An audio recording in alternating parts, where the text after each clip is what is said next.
Bonsoir à tous et bienvenue dans cette nouvelle édition de votre journal. Énergie, matériel agricole ou encore engrais, les coûts de production grimpent en flèche ces derniers mois pour les agriculteurs. En tant que consommateurs, nous pouvons nous-mêmes nous en rendre compte avec le prix du pain, notamment dernièrement, qui a grimpé.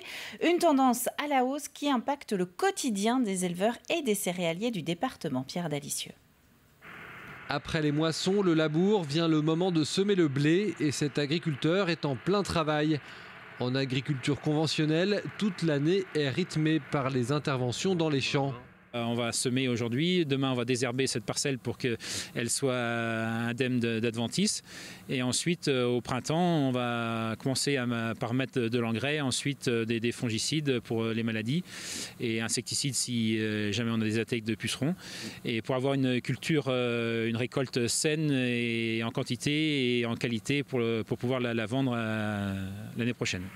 Et parmi ces produits chimiques et engrais, quasiment tous ont vu leur prix augmenter fortement cette année. Des augmentations qui viennent s'ajouter à l'augmentation du prix des carburants. On a une grosse augmentation du budget engrais due à l'augmentation du gaz, parce que l'azote est fabriqué à partir de gaz.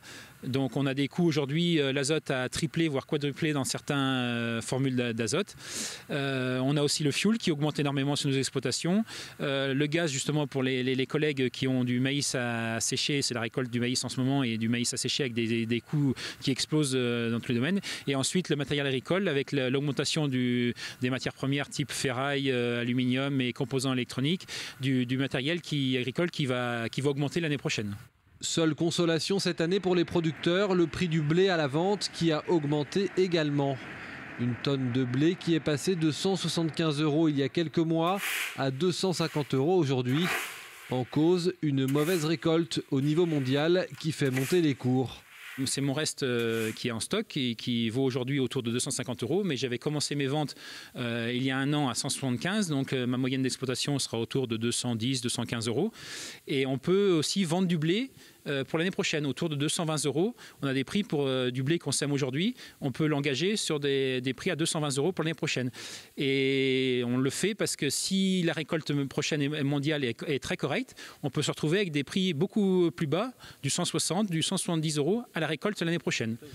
Donc on sécurise nos ventes sur 20-30% de notre volume. Une hausse généralisée du prix des matières premières qui engendre déjà des difficultés d'approvisionnement chez certains agriculteurs qui ne pourront pas cette année répandre de l'engrais sur toutes leurs parcelles. Et puisqu'on parle d'agriculture, sur tvvendée.fr, vous allez pouvoir retrouver la Vendée en direct du jour qui est consacrée aux 40 ans de l'AFDI, l'Association Agriculteurs Français et Développement International. Cette information pratique à présent, vous ne serez sans doute pas passé à côté des nuées des tourneaux en ce moment dans les centres-villes. Nous sommes en pleine migration. Eh bien, La Roche-sur-Yon organise à partir de ce soir sa campagne automnale d'effarouchement. L'objectif est de profiter du passage des oiseaux migrateurs pour inciter les étourneaux sédentaires à continuer avec eux leur route vers le sud. Fauconniers et buses vont donc intervenir jusqu'à jeudi inclus entre 17 h et 1 h du matin.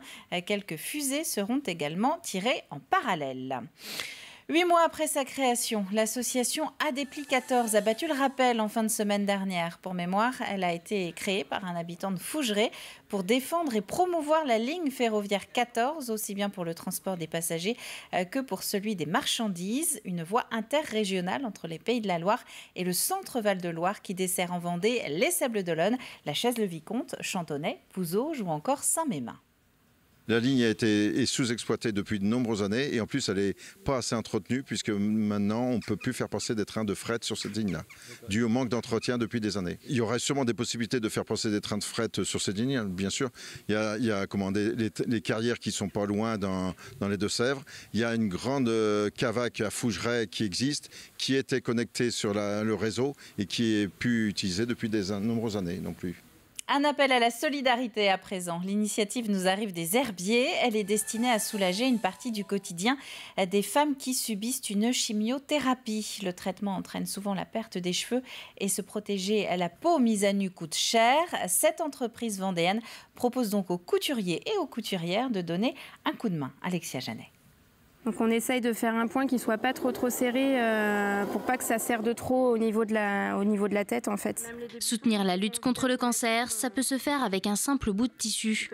Pendant un mois, ce magasin lance un défi à ses clients et aux internautes, coudre un turban pour les femmes atteintes du cancer du sein.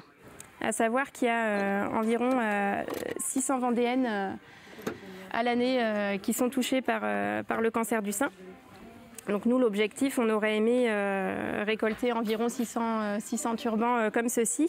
Une fabrication que tout le monde peut réaliser chez soi avec n'importe quel bout de tissu. Un vieux t-shirt, une chute non utilisée, peu importe, du moment qu'il s'agit d'une matière extensible. Hop. Un geste simple et utile à la fois. D'un turban ou d'un bonnet de chimiothérapie, c'est vraiment c'est onéreux.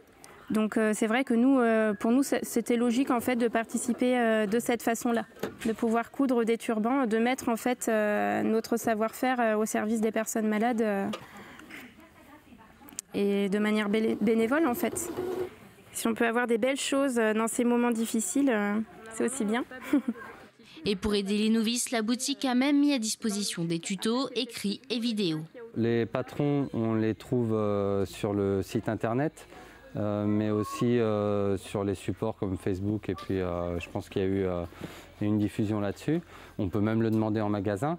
Et après pour le déposer, soit on habite à côté du magasin et dans ce cas-là on vient le déposer dans cette panière, ou soit on l'envoie par courrier 13 rue Olivier de Serres aux Herbiers. Tous ces turbans, une fois collectés, donc à mi-novembre, seront déposés à la Ligue contre le cancer à La Roche-sur-Yon. Pour le moment, le magasin n'a collecté qu'une cinquantaine de turbans. Loin de son objectif, il prolonge l'opération jusqu'au 13 novembre. Il ne vous reste plus qu'à sortir vos machines à coudre. Au fil de Léontine est à retrouver rue Olivier de Serres aux Herbiers, mais également sur internet aufildeleontine.com. Un autre coup de pouce, ça c'était dans la matinale de TV Vendée ce matin. Gros plan sur la 4e édition du bus de Noël qui commence demain mercredi. Un bus Impulsion va sillonner l'agglomération de La Roche-sur-Yon jusqu'au 20 novembre pour collecter des jouets en très bon état qui seront ensuite remis à des enfants défavorisés du département. Écoutez.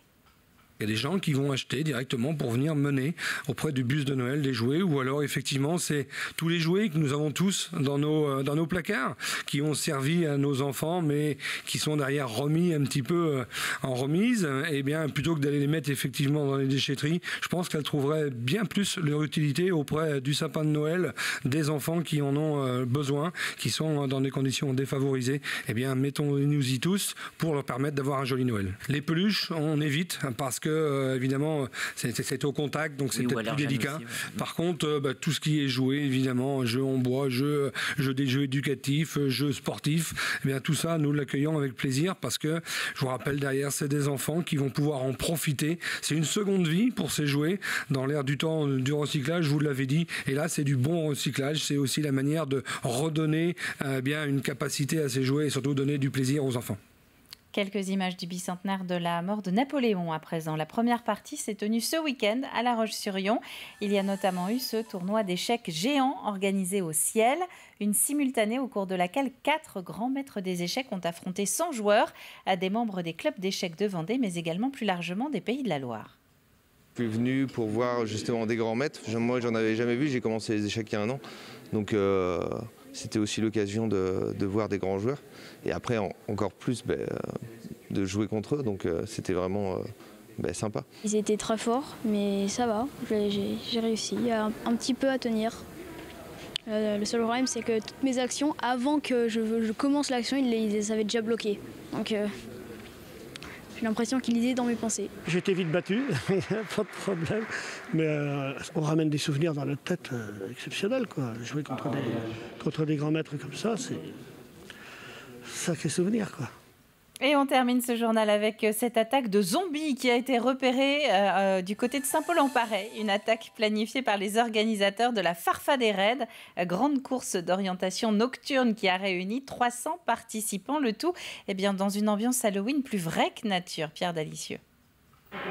C'est une course d'orientation un peu spéciale que s'apprêtent à faire ces sportifs venus courir de nuit. Un détail qui, semble-t-il, attire du monde, à condition d'être équipés. La boussole, pour retrouver son chemin, ce sera mieux. Et puis voilà, et puis qu'est-ce qu'il nous faut? La lampe et, et puis les lunettes pour pouvoir lire la carte. Nous c'est pour un entraînement parce qu'on part donc faire un trek dans le désert et voilà, la course d'orientation fait partie et donc on s'est dit pourquoi pas faire cette expérience-là. En nocturne, c'est des impressions assez bizarres, assez étranges, donc on n'a plus du tout les mêmes repères. Donc c'est vraiment un truc assez oppressant au départ, mais c'est génial quoi. C'est parti pour 2h45 maximum pour récupérer plusieurs balises dans le noir. Et attention aux drôles de rencontres qui peuvent en surprendre plus d'un. Des zombies cachés dans la forêt en période d'Halloween, succès assuré. Ça fait peur. Pourquoi ? Parce qu'il y a des monstres, des clowns, ça surgit de nulle part. Quand on nous court après, derrière, si. Mais c'est cool, je pensais en avoir un là dans le buisson, là, mais non, c'est bon, ça l'a fait, nickel. Une course d'orientation, la première d'une longue liste pour certains qui sont habitués à cette discipline qui connaît de plus en plus de succès. Les gens ils viennent chercher surtout peut-être leur première CO de la saison. Car là on est dans les dates en fait de reprise. Il y a le challenge de Vendée qui va démarrer au mois de novembre.